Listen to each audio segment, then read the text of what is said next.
Good morning, boys and girls. I'm here to read you a book today, and this book's special to me because it was given to me by another student many years ago. It's actually about 15 years ago. This little girl gave me this book at the end of the school year.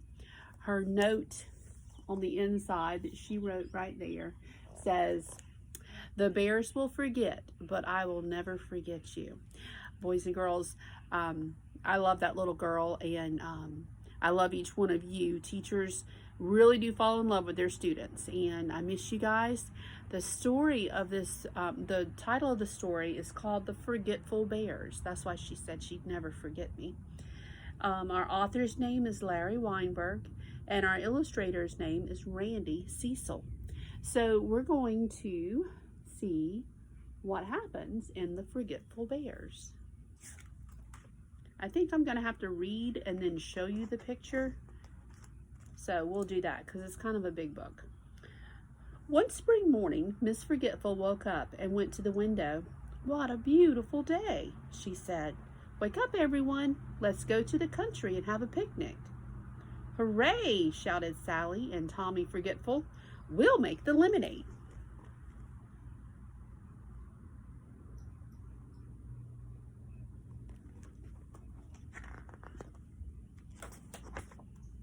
They ran to the kitchen and squeezed lots of lemons. They added sugar. They added water. Soon the lemonade was ready. Let me try and turn this way a little bit. But they forgot about the picnic and drank it all themselves.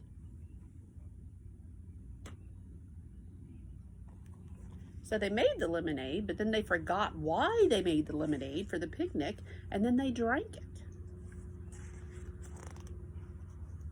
"I'll wake up Grandpa," said Mr. Forgetful, but he forgot where Grandpa's room was and walked into a closet. There on the shelf was his bowler hat. "Just what I'm looking for," he said, and put it on. Then he closed the door behind him and forgot to come out. Sounds like they're very forgetful. Soon Mrs. Forgetful was ready to leave. "All right, everybody," she called. "Let's go." But she forgot where the front door was. Instead, she opened the door to the closet. "Ah, there you are," said Mr. Forgetful, who was standing inside. "Have you forgotten that we're going on a picnic?"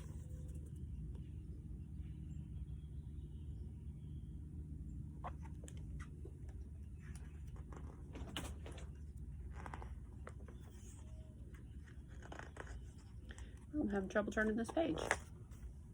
At last, the four Forgetfuls found their way out of the house. They piled into their car and drove off. Suddenly, Mrs. Forgetful cried out, "Turn back! I forgot the food!" Mr. Forgetful headed back for town, but he forgot what street they lived on and couldn't find the house. Oh my goodness, they are so forgetful.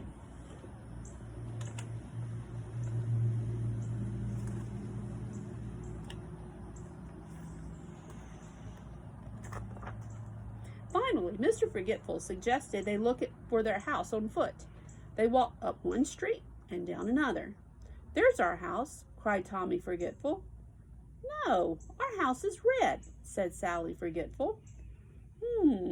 "I thought it was blue," said Mr. Forgetful.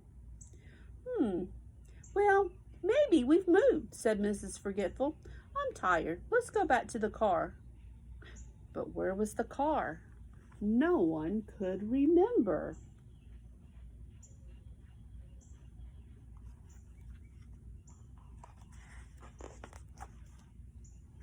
Tommy Forgetful had a bright idea.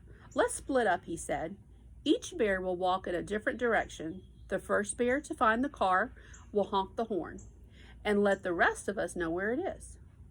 And so the four Forgetful Bears went their separate ways. I don't know if that was very smart with them being so forgetful.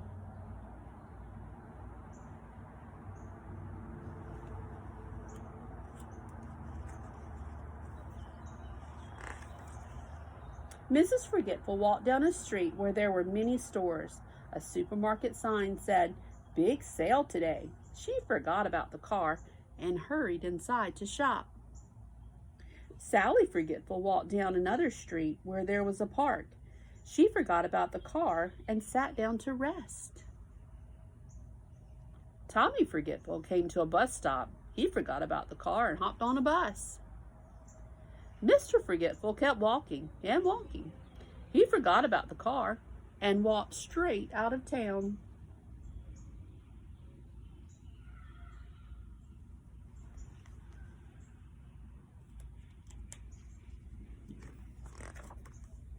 Meanwhile, Grandpa Forgetful woke up. He rubbed his eyes and got out of bed. "Where is everyone?" he shouted. He went outside to look. There across the street was the family car. "What luck," said Grandpa, and he drove off to find the other Forgetfuls.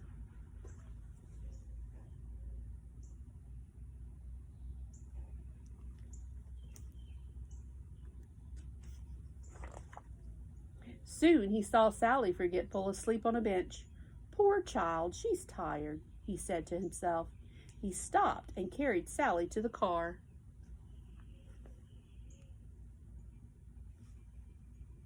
A little while later, Grandpa saw Mrs. Forgetful leaving the supermarket. "Poor woman, she sure is loaded down," he said. He took some of her packages and helped her into the car. Sounds like Grandpa is saving the day. Grandpa stopped for a light and saw Tommy Forgetful. "Poor boy, why is he riding on the bus?" Grandpa honked the horn. "Come with us, Tommy." So Tommy hopped off the bus and slid in next to Sally. "Where are we going?" Tommy asked. "It's such a nice day," Grandpa said. "How would you like to go for a picnic in the country?" "What a wonderful idea," said Mrs. Forgetful. "Why didn't I think of that?" So they drove out into the country. Along the road they spotted Mr. Forgetful walking very slowly. Grandpa stopped the car. "Poor man, you look tired. Hop in," he said. "Thank you," Mr. Forgetful said, "but I never accept rides from strangers." "We're your family," shouted Mrs. Forgetful.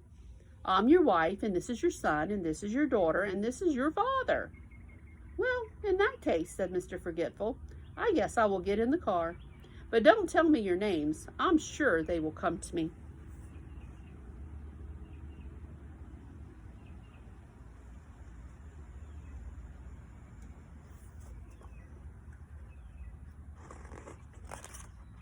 So they drove to a lovely spot by the river.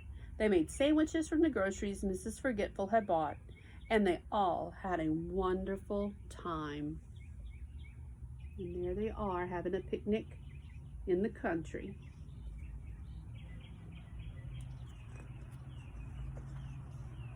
Which they never forgot. Boy, those sure were some forgetful bears. But you can be guaranteed that I will not forget you, boys and girls. This has been a memorable year with everything happening. And I just love each one of you. And I hope you have a great last couple weeks of school and a great summer.